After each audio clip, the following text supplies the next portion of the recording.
মার্কিন president Donald ট্রাম্পের একক সিদ্ধান্তে বড় বিপদের পথে ভারত।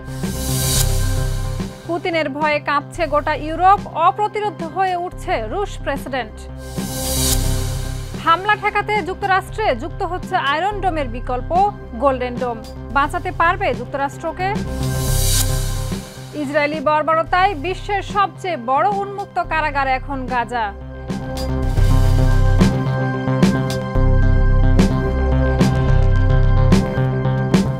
দর্শক, আমন্ত্রণ মাই টিভি আই নিউজে। এতক্ষণ দেখছিলেন শিরোনাম, সাথে আছি আমি শাহিদা রুবি। মাঠের অলরাউন্ডার আমি, আর ঘরের allrounder Taylox. Taylox toilet cleaner, clean মানেই টাইলক্স।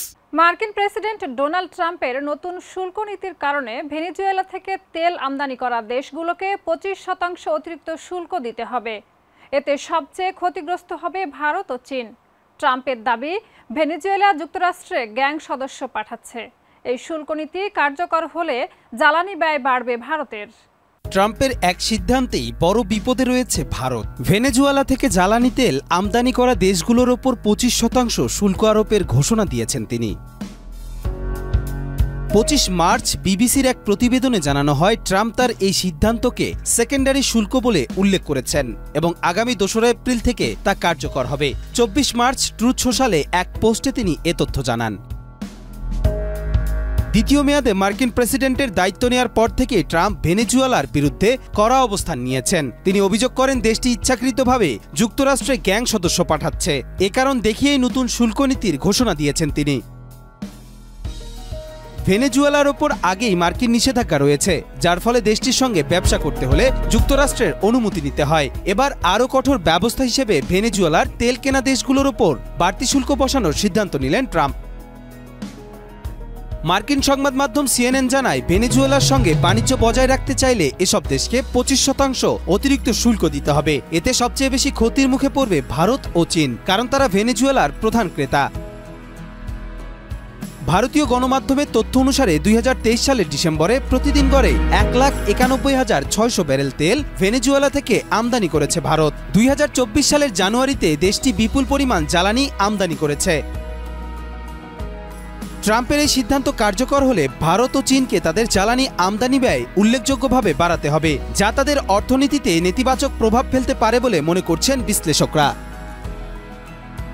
কবির চৌধুরী চয়, মাই টিভি।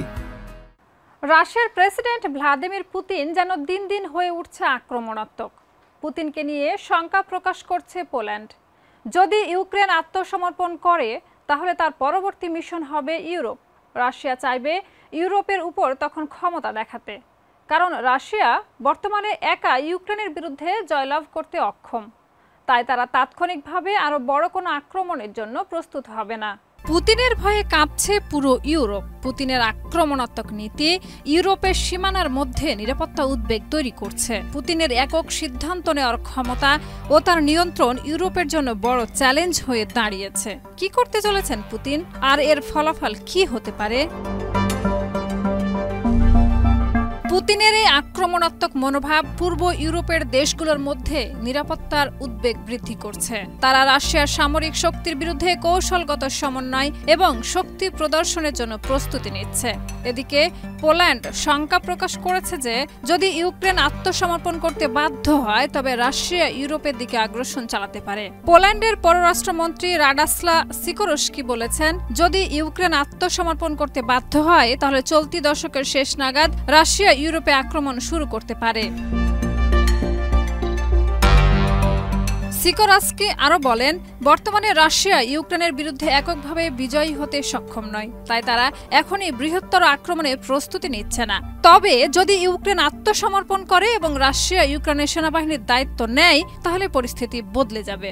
এই কারণে তিনি ইউরোপকে সতর্ক করে বলেছেন যে চলতি দশকের শেষ নাগাদ রাশিয়ার আক্রমণ ঠেকানোর জন্য প্রস্তুত থাকতে হবে।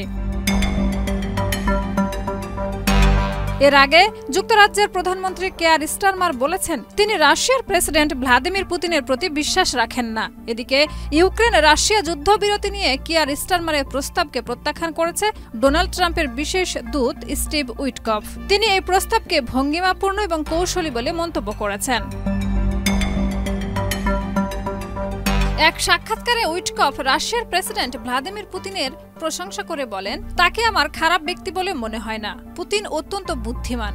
অন্যদিকে রাশিয়া ইউক্রেনে অস্ত্র সরবরাহ বন্ধ করার দাবি জানিয়েছে, যদিও কিয়েভ এবং তার মিত্ররা এ দাবি প্রত্যাখ্যান করেছে। তবে হোয়াইট হাউস সাময়িকভাবে অস্ত্র সরবরাহ স্থগিত করেছে, তবে স্থায়ী কোনো সীমাবদ্ধতা আরোপ করা হয়নি। শাহিদা রুবি, মাই টিভি। যুক্তরাষ্ট্রের প্রতিরক্ষা ব্যবস্থায় নতুন সংযোজন গোল্ডেন ডোম।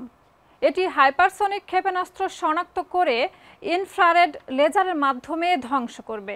আয়রন ডোম স্বল্প পাল্লার ক্ষেপণাস্ত্র প্রতিরোধে কার্যকর হলেও গোল্ডেন ডোম মহাকাশ থেকে হুমকি প্রতিহত করতে সক্ষম। রাশিয়া, চীন ও ইরানের হাইপারসনিক প্রযুক্তির চ্যালেঞ্জ মোকাবেলায় যুক্তরাষ্ট্রের জন্য এটি একটি গুরুত্বপূর্ণ পদক্ষেপ। বিস্তারিত রিপোর্টে। শত্রুপক্ষের হামলা ঠেকাতে যুক্তরাষ্ট্রের প্রতিরক্ষা ব্যবস্থায় নতুন সংযোজন হতে যাচ্ছে গোল্ডেন ডোম। এই অত্যাধুনিক প্রযুক্তি মূলত হাইপারসনিক ক্ষেপণাস্ত্র প্রতিরোধে বিশেষভাবে তৈরি করা হচ্ছে, যা দেশটির নিরাপত্তার ক্ষেত্রে এক গুরুত্বপূর্ণ মাইলফলক বলে বিবেচিত হচ্ছে। গোল্ডেন ডোম মূলত স্যাটেলাইট ভিত্তিক প্রতিরক্ষা ব্যবস্থা, যা মহাকাশ থেকে ক্ষেপণাস্ত্র শনাক্ত করে ইনফ্রারেড লেজারের মাধ্যমে সেগুলোকে ধ্বংস করবে। এটি বিশেষভাবে হাইপারসনিক ক্ষেপণাস্ত্র ঠেকানোর জন্য নকশা করা হয়েছে, যেগুলো শব্দের চেয়েও 5 গুণ বেশি গতিতে চলে এবং প্রচলিত প্রতিরক্ষা ব্যবস্থার জন্য প্রায় অপ্রতিরোধ্য। রাশিয়া, চীন ও ইরানের মতো দেশগুলো হাইপারসনিক প্রযুক্তিতে ব্যাপক অগ্রগতি অর্জন করায় যুক্তরাষ্ট্রের জন্য এটি বড় চ্যালেঞ্জ হয়ে উঠেছে। গোল্ডেন ডোম সেই হুমকির মোকাবেলায় কার্যকর ভূমিকা রাখবে বলে ধারণা করা হচ্ছে। গোল্ডেন ডোমের কথা শুনলে অনেকের মনে হতে পারে ইসরায়েলের আয়রন ডোমের নাম, তবে দুটি প্রতিরক্ষা ব্যবস্থার মধ্যে রয়েছে বিশাল পার্থক্য। আয়রন ডোম মূলত স্বল্প পাল্লার ক্ষেপণাস্ত্র প্রতিরোধে সক্ষম, যা রাডার ব্যবহার করে ক্ষেপণাস্ত্র শনাক্ত করে এবং মাঝ আকাশে ধ্বংস করে। অন্যদিকে গোল্ডেন ডোম হবে অনেক বেশি উন্নত, কারণ এটি মহাকাশ থেকে হুমকি শনাক্ত করে ইনফ্রারেড লেজারের মাধ্যমে প্রতিপক্ষের ক্ষেপণাস্ত্র ধ্বংস করবে। ফলে এটি যুক্তরাষ্ট্রের ভূখণ্ডকে আরও নির্ভরযোগ্য সুরক্ষা দিতে পারবে।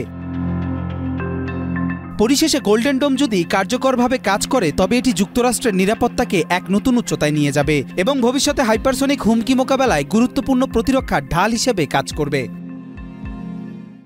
অবরুদ্ধ গাজা যেন এক নিঃশ্বাসহীন মৃত্যুপুরী। খাবার নেই, পানি নেই, নেই বেঁচে থাকার ন্যূনতম অধিকারও। এরই মাঝে ইসরায়েলি হামলায় আরও ভয়াবহ রূপ নিয়েছে মানবিক সংকট। বিশ্লেষকরা বলছেন, এটি যুদ্ধবিরতির চরম লঙ্ঘন। আন্তর্জাতিক সম্প্রদায়ের নীরবতায় ক্ষোভ প্রকাশ করেছে ফিলিস্তিনি নেতারা। বিস্তারিত রিপোর্টে। অবরুদ্ধ গাজা একটা নিঃশ্বাসহীন মৃত্যুপুরী যেন। চারদিকে শুধুই হাহাকার। খাবার নেই, পানি নেই, ওষুধ নেই, নেই বাঁচার ন্যূনতম অধিকারটুকু। ইসরায়েলি অবরোধে প্রতিদিন ত্রাণের আশায় প্রহর গোনে গাজার মানুষ, কিন্তু সেই আশাও মরীচিকার মতো মিলিয়ে যায়। আধাবেলা খেয়ে কখনো না খেয়ে ক্ষুধার্ত পেট চেপে দিন কাটে তাদের। দীর্ঘ সময় ধরে এই অবরোধ গাজাকে বানিয়ে দিয়েছে বিশ্বের সবচেয়ে বড় উন্মুক্ত কারাগার। এই কারাগারে জীবিতরাও ধুকে ধুকে মরে। আর এই দমবন্ধ দশার মাঝেও ফের নেমে এসেছে ইসরায়েলের অদম্য আগ্রাসনের করাল ছায়া।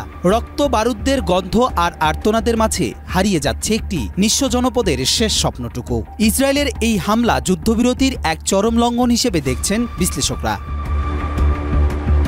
ইসরায়েলের এই আগ্রাসন আন্তর্জাতিক সম্প্রদায়ের নির্লিপ্ত অবস্থান ও যুক্তরাষ্ট্রের পক্ষপাতদুষ্ট ভূমিকা নিয়েও প্রশ্ন তুলেছে। সমঝোতা বাস্তবায়নে সক্রিয় ভূমিকা না নিয়ে যুক্তরাষ্ট্র শুরু থেকেই ইসরায়েলকে কূটনৈতিক ও সামরিক সহায়তা দিয়ে আসছে বলে অভিযোগ করেছে ফিলিস্তিনি নেতারা। ফিলিস্তিনি স্বাধীনতাকামী সংগঠনের রাজনৈতিক ব্যুরোর সদস্য ও গাজার সাবেক স্বাস্থ্যমন্ত্রী ডক্টর বাশেম নাইম এক বিবৃতিতে বলেন, গাজা এখন বিশ্বের সবচেয়ে বড় উন্মুক্ত কারাগারে পরিণত হয়েছে। অনাহার, অপুষ্টি আর অবরোধে মানুষ দিশেহারা।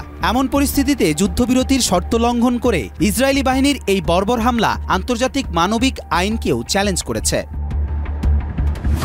তিনি আরও বলেন, এই যুদ্ধবিরতি বাস্তবায়নে আন্তর্জাতিক সম্প্রদায়ের এখনই সঠিক পদক্ষেপ নেওয়া উচিত। যুদ্ধ থামিয়ে ফিলিস্তিনিদের আত্মনিয়ন্ত্রণ, রাষ্ট্রীয় সার্বভৌমত্ব ও ঘরে ফেরার অধিকার নিশ্চিত করতে হবে। এ সময় তিনি বাংলাদেশের জনগণের প্রতি কৃতজ্ঞতা প্রকাশ করে বলেন, ফিলিস্তিনিদের প্রতি আপনাদের অটল সমর্থন আমাদের সাহস যোগায়। আমরা আপনাদের কাছে মানবিক সহায়তা ও আন্তর্জাতিক মঞ্চে এই গণহত্যা বন্ধের দাবিতে গাজার পাশে দাঁড়ানোর আহ্বান জানাই। যুক্তরাষ্ট্রের গোপন সামরিক পরিকল্পনা ফাঁস। ট্রাম্প প্রশাসনের শীর্ষ কর্মকর্তারা গোপন চ্যাটে ইয়েমেনে হামলার পরিকল্পনা করেছিলেন, যা ভুলবশত ফাঁস হয়ে যায়। বিষয়টি নিয়ে শুরু হয়েছে বিতর্ক। কংগ্রেসে উঠছে তদন্তের দাবি। বিস্তারিত দেখুন রিপোর্টে। এবার ফাঁস হয়ে গেল যুক্তরাষ্ট্রের গোপন সামরিক পরিকল্পনা। দীর্ঘদিন ধরে একটি গ্রুপ জেটে ইয়েমেনের হুতিদের উপর বিমান হামলার পরিকল্পনা করা হয়েছিল। এবার তারই সত্যতা এলো প্রকাশ্যে, যা প্রকাশ পেতেই মাথায় হাত ট্রাম্প প্রশাসনের। প্রশ্ন থেকে যায়, এভাবেই কি গোপনে সুকৌশলে ধ্বংসাত্মক খেলায় মেতে উঠতেন ডোনাল্ড ট্রাম্প ও তার সতীর্থরা? গাজার ক্ষেত্রেও কি একই ধরনের পরিকল্পনা করেছিলেন মার্কিন প্রেসিডেন্ট ও তার প্রশাসন? ট্রাম্প প্রশাসনের কর্মকর্তারা সিগন্যাল মেসেজিং অ্যাপে একটি গ্রুপ চ্যাটে সামরিক পরিকল্পনা নিয়ে আলোচনা করেছিলেন। সেই গ্রুপে ছিলেন উপরাষ্ট্রপতি জেডি ভ্যান্স, প্রতিরক্ষামন্ত্রী পিট হেগসেথ সহ প্রেসিডেন্ট ট্রাম্পের মন্ত্রিসভার একাধিক সদস্য। কিন্তু ভুলবশত সেই চ্যাটে অন্তর্ভুক্ত করা হয়েছিল দ্য আটলান্টিক পত্রিকার সাংবাদিক জেফ্রি গোল্ডবার্গকে। প্রথমে গোল্ডবার্গ ভেবেছিলেন এটি ভুয়া গ্রুপ। তিনি বলেন, আমি বিশ্বাস করতে পারিনি জাতীয় সুরক্ষার মতো গুরুত্বপূর্ণ বিষয়ে সিগন্যালের মাধ্যমে আলোচনা হবে। তবে গ্রুপের সামরিক অভিযানের পরিকল্পনা দেখতে পাওয়ার পর তার সন্দেহ কমতে শুরু করে। 15 মার্চ যুক্তরাষ্ট্রের ইয়েমেনে হুতিদের উপর বিমান হামলা চালানোর কয়েক ঘন্টা আগে গ্রুপ চ্যাটে এই হামলার আলোচনা হয়েছিল। গোল্ডবার্গ তখনই বিষয়টি সম্পর্কে জানতে পারেন। পরবর্তীতে যখন সংবাদ মাধ্যমে হামলার খবর আসে, তখন তিনি নিশ্চিত হন যে গ্রুপটি সত্যিই প্রকৃত ছিল। এরপর তিনি সেই গ্রুপ থেকে বেরিয়ে আসেন। ট্রাম্প প্রশাসনের কর্মকর্তারা ঘটনার সত্যতা যাচাই করেছেন। জাতীয় নিরাপত্তা উপদেষ্টা পরিষদের মুখপাত্র ব্রেন হিউজেস জানিয়েছে, আমরা খতিয়ে দেখছি কিভাবে ওই নম্বরটি ভুল করে গ্রুপে যুক্ত হয়েছিল। এদিকে প্রতিরক্ষামন্ত্রী পিট হেগসেথের দাবি, গ্রুপ চ্যাটে কোনো সামরিক পরিকল্পনা শেয়ার করা হয়নি। ডেমোক্র্যাট সদস্যরা ঘটনাটির তদন্ত চেয়ে কংগ্রেসে আওয়াজ তুলেছেন। নানান বিতর্কের মধ্যে প্রশাসন ও রাজনৈতিক মহলে ব্যাপক আলোচনা শুরু হয়েছে। ঘটনাটি যুক্তরাষ্ট্রের জাতীয় নিরাপত্তার ক্ষেত্রে বড় ধরনের উদ্বেগের জন্ম দিয়েছে। নাজমা, মাই টিভি। দর্শক, এই ছিল আজকের মাই টিভি আই নিউজ। ধন্যবাদ এতক্ষণ সাথে থাকার জন্য।